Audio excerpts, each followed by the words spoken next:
मेरी माँ की दूसरी शादी थी, मगर जिससे मेरी माँ दूसरी शादी कर रही थी उसकी ये पहली शादी थी। वो तो वैसे किसी गीत का शरण मनाते आ रहा था। हर तरफ ढोल नगाड़े बज रहे थे। बाराती रंग बिरंगे कपड़े पहने बातें करने लगे थे। मैं एक तरफ अकेली बैठी सोच रही थी कि मैं क्या करूं, खुशी मनाऊं या दुख। जिस दिन मेरे पिता का शव आंगन में पड़ा था, मेरी माँ सिर्फ उस दिन ही रोई थी। फिर जैसे जैसे स्थिति सामान्य हुई, ऐसा लगा जैसे कुछ हुआ ही ना हो। मेरी माँ मेरे पिता की मृत्यु में इतनी दुखी ना थी जितनी घर के हालात से थी। अभी 1 साल मुश्किल से ही गुजरा था कि इसने दूसरी शादी रचा ली। शादी में एक नई दुल्हन की तरह मेहंदी शोर शराबे में बीजी, और मुझे तो बिल्कुल भूल ही गई थी। अब मुझे लग रहा था इसे शादी से ज़्यादा पिताजी से जान चुराने की खुशी थी। गरीबी से मोहब्बत कम ही होती है। मेरी माँ मेरे पिता को शुरू से ही इतना पसंद ना करती थी और रोज़ किसी न किसी बात पर लड़ाई कर लेती थी। जब घर पर पिताजी ना होते तो अशोक नाम का एक व्यक्ति हमारे घर आता। वो अपने आप को माँ का रिश्तेदार बताता था। वो जब भी आता मेरे लिए बहुत सारी चॉकलेट लाता था। जब भी ये आता तो मेरी माँ बहुत खुश हो जाती थी। ऐसा लगता था कि माँ को भी ये बहुत पसंद है। मेरी माँ जैसे ही इधर उधर जाती तो ये मुझे अपनी गोद में बैठाकर चॉकलेट खिलाता था। मुझे ये बिल्कुल भी अच्छा नहीं लगता था। मैं पिताजी से ये बात बताने से डरती थी, कभी पिताजी मुझे ही ना मारने लग जाएं। और मेरे पिता की मृत्यु के बाद तो अशोक की रोक टोक खत्म हो गई थी।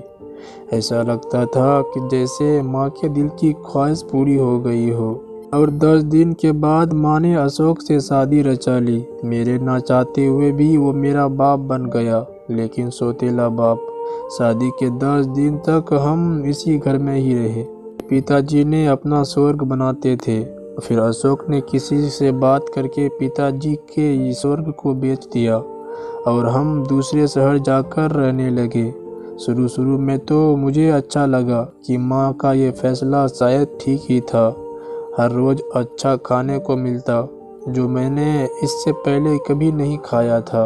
मुझे लगता मैं पुराने और छोटे स्वर्ग को छोड़कर बड़े और बहुत अच्छे स्वर्ग में आई हूँ। लेकिन ये स्वर्ग ज़्यादा दिन तक स्वर्ग नहीं रहा था, क्योंकि अशोक आधी रात को नशे में धुत कर घर आता। अब ये उसका रोज का काम हो गया था। और अब माँ और मेरी सौतेली बाप के बीच लड़ाई होने लगी। धीरे धीरे माँ को भी अब अक्ल आ गई रही थी। माँ के होठ काले पड़ते जा रहे थे, आंखें पीली हो गई थी। फिर मुझे कुछ दिन बाद पता चला मेरी सौतेली बाप ने मेरी माँ को भी नशे पर लगा दिया है। माँ बहुत बार नशे में इतनी धूत होती कि उसे ये भी याद ना रहता कि इस घर में इसकी कोई बेटी भी है। अब दोनों नशे के बिना रह नहीं पाते थे। अब धीरे धीरे मेरे सौतेले बाप ने दिन रात नशा करना शुरू कर दिया था, और अब इसने काम करना भी छोड़ दिया था। अपने नशे की लत को पूरा करने के लिए घर का सामान बेचने तक बात पहुंच गई, या कभी बाहर से चोरी कर लाता था। मेरी माँ को भी इससे कोई फर्क नहीं पड़ता, क्योंकि उसको भी नशा चाहिए था। एक दिन मैंने अपने सौतेले बाप को अपनी माँ से बात करते हुए सुना कि कोमल को किसी घर में काम करने पर छोड़ देते हैं। इसी तरह हमें हर महीने पैसे मिलते रहेंगे। मुझे लगा कि मेरी माँ मना कर देगी, क्योंकि वो मुझे अपने से दूर नहीं करेगी, मगर ये सिर्फ मेरी गलतफहमी थी।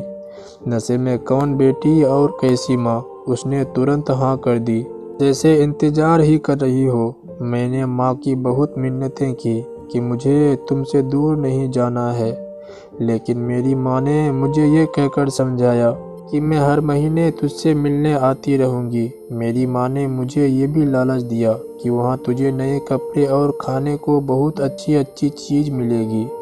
मैं बड़ी हुई थी, लेकिन मेरे दिमाग में अभी बचपना था। मैं माँ की बातों में आ गई और अपने सौतेले बाप के साथ जाने को तैयार हो गई।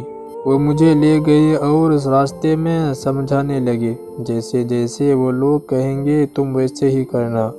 अगर तुमने उनकी बात मानोगी तो तुम्हें नए कपड़े और खाने को बहुत कुछ मिलेगा। मैंने फिर से अपने सौतेले बाप की हाँ में हाँ मिला दी। फिर बस आ गई और हम बस में बैठ गए। वो तो बस में बैठते ही थोड़ी देर बाद सो गया। मुझे खाने को खूब सारी चीज़ें मिलेगी। मुझे अब भूखा नहीं रहना पड़ेगा। मेरे लिए तो यही काफ़ी होगा। कुछ देर बाद हम दूसरे शहर आ गए। वो मुझे एक बड़े घर में ले आया। वो बहुत बड़ा घर था। मैंने इससे पहले इतना बड़ा घर नहीं देखा था। मैं हैरान होकर देख रही थी और सोच रही थी इतने बड़े घर में लोग भी बहुत सारे रहते होंगे। और फिर हम उस घर के अंदर चले गए। अंदर से वो तो और भी ज़्यादा खूबसूरत था। एक तरफ पानी में रंग बिरंगी मछलियाँ थी। मैं भागकर मछलियों को देखने चली गई। उनको देखने में गुम हो गई। फिर पीछे से मुझे किसी ने आवाज़ दिया, क्या तुम्हें ये पसंद है?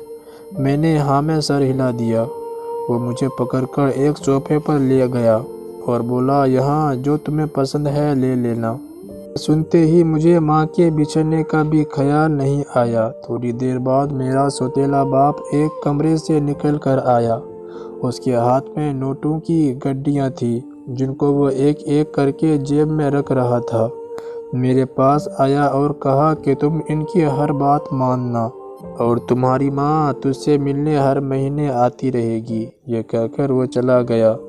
मैं यहाँ बहुत खुश थी। अपनी मर्जी से खाती पीती और खेलती थी। अब तक इन्होंने मुझसे कोई काम न करवाया था। मुझे इतना अच्छा कमरा और खाने पीने को इतनी अच्छी अच्छी चीज़ें मिलती कि मैं अपने बाप को भाग्यशाली समझने लगी थी। 1 डेढ़ महीने तक मुझे माँ की बिल्कुल भी याद ना आई।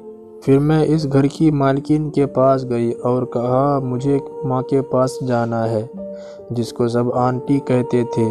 मुझे तो आंटी ने बोल दिया कि मिलवा दूंगी, लेकिन मुझे वहीं की एक लड़की ने चुपके से बताया, तेरा बाप ने तुझे बेच दिया है। मुझे यकीन नहीं आया। मुझे लगा मैं कोई सामान थोड़ी हूँ जो मुझे बेच दिया है। अब 3 महीने हो गए, ना मेरी माँ ने मुझसे मिलने आई और ना ही मेरा सौतेला बाप। मैं आंटी के पास जब भी कहती वो मुझे कोई ना कोई बहाना बना देती। एक दिन मैं आंटी के पास जाकर जोर जोर से रोने लगी। 2 बार तो मुझे आंटी ने चुप होने को कहा, फिर भी मैं चुप ना हुई। तो आंटी ने 2 लड़के को बुलाया और कहा, इसे यहाँ से लेकर जाओ और अगर चुप ना हो तो इसकी हड्डियाँ तोड़ दो। मैं डर गई और चुप हो गई। और फिर आंटी ने मुझे डांस सिखाना शुरू करवा दिया और कुछ दिन बाद मैं एक अच्छी डांसर बन गई। अब आंटी लोगों के सामने मुझे डांस कराती और खूब पैसा कमाती। मेरे दिन भी अब ऐसे ही गुजरने लगे। और फिर कभी अब मैंने अपनी माँ और सौतेली बाप से मिलने की जिद ना की और वो भी मुझसे मिलने नहीं आए। और एक दिन मैं आंटी के साथ यहाँ डांस करने गई और वहाँ अतुल नाम के एक व्यक्ति ने आंटी को मुंह मांगे रुपये देकर मुझे खरीद लिया। एक बार फिर मैं किसी सामान की तरह बिक गई। अतुल ने मुझे एक मॉडल बनाने की सोच ली थी। उसने मुझे उनके तरीके बता दिए और सिखाए। अतुल की कोशिश और मेरी मेहनत रंग लाई। मैं एक मॉडल बन गई। अतुल मेरी ज़िंदगी में पहला व्यक्ति था जिस पर मैं भरोसा करती थी। उसने मेरा कभी भी कोई फ़ायदा नहीं उठाया था और न ही कभी कोई बदतमीजी की। कभी कभी तो अतुल को देखकर लगता था जैसे वो मुझसे मोहब्बत करने लगा हो, लेकिन अतुल से ये पूछ भी नहीं सकती थी। खैर, मुझे बड़ी बड़ी कंपनी के ऐड ऑफ़र आने लगे और कुछ दिन बाद अतुल ने मुझे सीधे शादी की बात पूछ लिया। मैं मना कैसे कर सकती थी। मैं चुपचाप उसकी पत्नी बन गई और हम दोनों ने मिलकर बहुत सारा पैसा कमाया और हम दूसरे देश में शिफ्ट हो गए। लेकिन मैं आंटी से अब भी बात कर लेती थी। सब कुछ बहुत अच्छा चल रहा था कि एक दिन मेरे सौतेले बाप का फ़ोन आया। उसने कहा कि तुम्हारी माँ बहुत बीमार है और मैं तुमसे मिलने भी आया था। आंटी ने मुझे तुम्हारा फ़ोन नंबर दिया है। ये सुनकर मुझसे रहा ना गया। मैंने अतुल से पूछा। उसने भी बोल दिया कि देखो तुम्हें क्या करना है। मुझे अपने सौतेले बाप और माँ से पूछना था कि आखिर उन्होंने मेरे साथ ऐसा घिनौना खेल क्यों खेला, आखिर क्यों मेरी कीमत वसूल की गई।